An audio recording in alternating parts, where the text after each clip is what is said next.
Hey, Penny and Steve Lacey here. Just want to wish you a happy 40th anniversary in ministry. Wow. When we think back at what an impact you've had on our life and how God's used you as such a blessing, you and your family, we're just so thankful that we were allowed to cross paths and we can call you a friend. So, Robert, happy 40th anniversary. Who? Paul Harbison. Yeah, man. Happy anniversary. Happy anniversary, Paul. We love you. Hey, Paul. We really wish we could be there this morning to tell you in person, but happy 40 years in ministry. We're so thankful for the way that God has used you in our lives. God used you in a really big way to call us both into ministry at a really pivotal time in our lives. I'll never forget being a 13-year-old girl afraid of the fact that God was calling me into missions. But He used you to specifically call me out into that ministry, and He used your family to help me know what that meant and to be excited about the fact that God wanted to use me. So thank you so much for your obedience and your willingness to serve the Lord. And we know that the effect of your ministry of the past 40 years is going to far outweigh these 40 years. It has an eternal impact that will go on much further than we even know now. And we hope you have a great day, and we send you greetings from Miami. Paul Harbison, it has been such a blessing through the past years to work with you.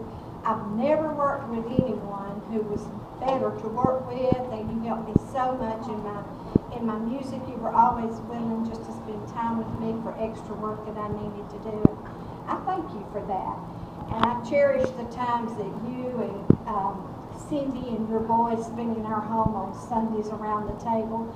Just want you to know I love you, and I thank God for you and for your ministry and your family.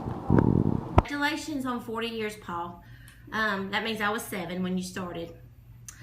Just wanted to thank you for your influence on my life. There's nobody more influential that I can think of at a young age for me than you. You've always been there for me. You know, my wedding, the birth of my girls, you were there when Dad died. You've always been there for me, and you've made a huge difference in my life. And I just thank you so much for all that you've done for me. I don't think you understand what a big influence you've had over others. But I've got to hurry because it's going to be less than a minute, and I got to tell you something. When we were at Cedars of Lebanon and the fire alarm got pulled and you blamed the boys and you disciplined it was me. I did it. It was me. Sorry. I love you. When I was 16 years old, the church that I grew up in, that I was saved in and baptized in, decided to call a new minister of youth. I don't know who was on that committee, but I know I owe them a great debt of gratitude. The man that they called was Paul Harbison and his lovely wife, Cindy. That's been almost 34 years ago. Paul, that's hard to believe. But I want you to know the impact that you had on our lives is something that we cherish even to this day. And I can guarantee you, whenever the JEMBC group gathers up, you're always the center of our conversation. We laugh and we remember. We remember all the softball games, the basketball games. We remember the lock-ins in the basement of the old church, the fifth quarters on Friday nights when I was so sore from playing in a game, but I wouldn't miss it for the world. Paul, I remember the choir tours, and who could forget Shaco Springs? I want you to know that I still use some of your one-liners, and I still sing Jesus Loves the Little Children exactly the way you taught me to all those years ago. And Paul, I'm glad you have red hair, because I'm sure it helps to cover up some of those grays that Jeff and Byron and I gave you all those years ago. I want you to know how thankful I am. I'm thankful for your friendship. I'm thankful that you were my mentor. And I'm thankful that you'll always be my youth pastor. But the thing I'm most grateful for is that you showed a young man a long time ago how a real man can love and serve the Lord. I owe that committee a great deal of gratitude. But Paul, I owe you even more. I hope you know I love you. And thanks for always loving me. And in celebration of 40 years of doing what God called you to do, I just want to say congratulations. Hey, Paul Harbison, this is Bill Wilkes. Congratulations on your 40 years of ministry. I want to thank you for your investment in my life. When you were very, very young in ministry, you came across me and Kevin and Marty, and it's a wonder you made it past 2 years, much less 40, after having to deal with us.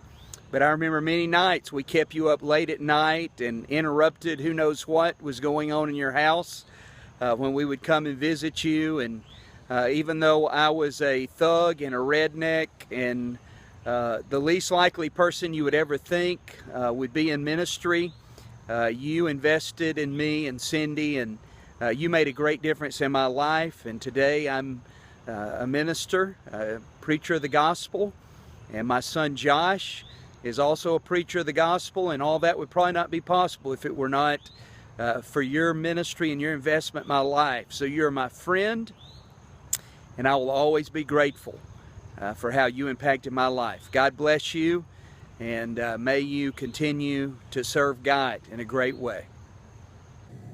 Well, Paul, happy 40th year in ministry, and behind every good man's a good woman. So Cindy, congratulations to you too. Fondest of memories.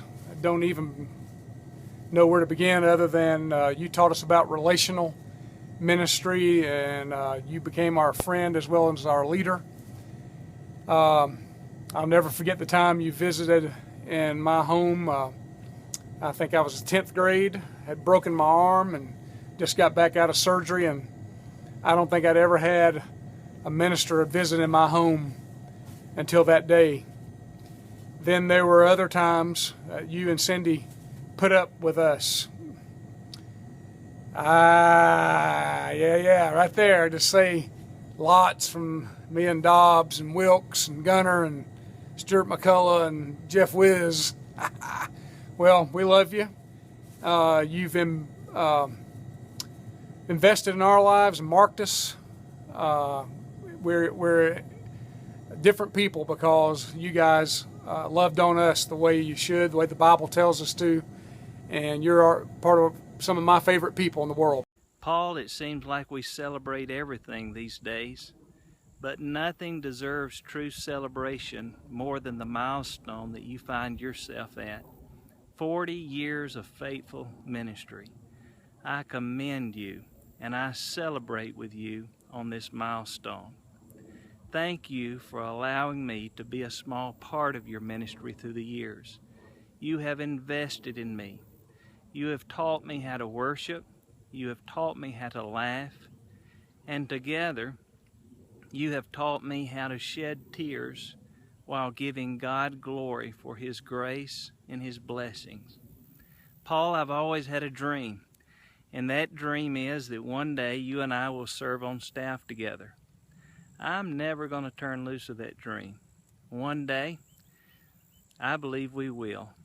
Until then, let's keep doing what we do. If I were there with you right now, I tell you what I would do. I would pick a friend's nose, pick a nose next to you. I love you, Paul. God bless you. I first met Paul Harbison when he came to First Baptist Church, Piedmont, Alabama, as music and youth minister. From day one, he and Cindy were incredible for our youth ministry. They had such influence on my life, and I'm so excited to see this milestone in Paul's life, and want to just say thank you for all that you did for me personally, how you showed such great love. I appreciate you. You're an incredible person. In fact, I shared about how great of a guy that you are, and talked to a significant corporation. I said, you can't believe how great this guy is. And when Coca-Cola heard how great a person you were, they wanted to do a little something. And so I was amazed. That surprised me too. But Paul, you've made it big time. Look forward to all the great things ahead. God bless. We love you.